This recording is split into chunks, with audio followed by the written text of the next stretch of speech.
I've finished straining my milk kefir, and this is what's left. These are the kefir grains, which have like grown heaps overnight, multiplied, and in here is the kefir.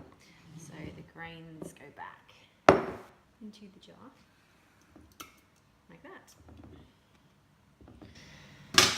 That gets topped up with fresh milk.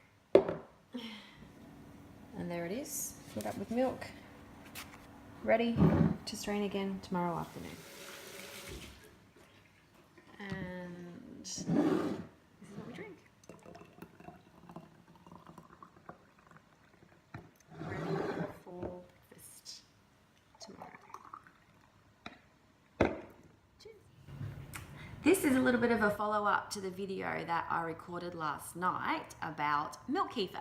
Now, milk kefir is amazing. If you read my blog post, it will tell you all about what it is and what it does for you. I was asked the question, how do I incorporate this into my day? Well, it's simple for us. I usually have this, as does Charlie, instead of breakfast, or we have it with our breakfast. Just to point out, you don't have to drink this much of it. We do, well, I do, as it is my breakfast. Charlie usually only has about that much, as she has a whole heap of other things as well. She might have a fat hot chocolate. And the other thing you can do with this is make smoothies with it. So use this as a yogurt substitute or a milk substitute or a liquid substitute in your smoothies. And you can also, if you're eating coconutty granola or some type of cereal, you can have it with that. It tastes, I love the taste. A lot of people say that it's too sour and they plug their nose and drink it, and I don't know, I guess it's an acquired taste, but it tastes a little bit like sour yogurt. Now, you can quite easily fix that by putting a few drops of whatever favorite flavor you have in there. We have banana and strawberry and chocolate and vanilla. My favorite is English toffee. And I put a couple of drops into mine every morning. Charlie, however, prefers hers to be completely plain. She has no flavor at all. So this is the one that we did last night. Oh, the reflections in there. Can't really see it too well. You can see it starting to all separate up the top here. It's getting a little bit,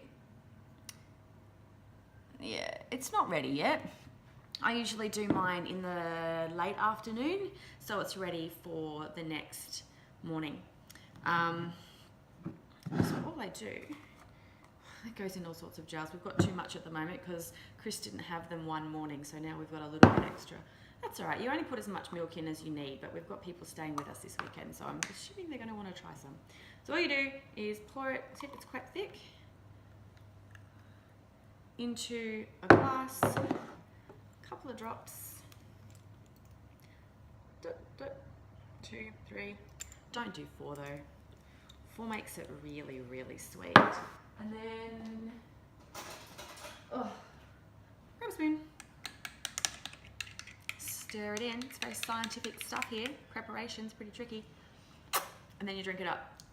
So I've been skipping breakfast and doing the intermittent fasting for 4 days a week lately. I just find that my body reacts a bit better to that. But on those days, I've been having this instead of breakfast. And I take all my vitamins with my milk kefir, and it's the way that my body feels best. But you can definitely have this with your breakfast if you don't want to have it instead of. So give it a go. If you want some of these grains, let me know. I've got a beautiful little, I don't know if you call them a hotel of milk kefir grains in my fridge. I've also got some water kefir grains, which are different. You cannot put milk kefir grains in water and or vice versa. You can, however, make coconut milk kefir from the milk kefir grains, and you can make it from the water kefir water, not the grains. So if you want any more info, let me know. Make sure you read the blog post, have a look at the videos as well, and let me know if you would like any.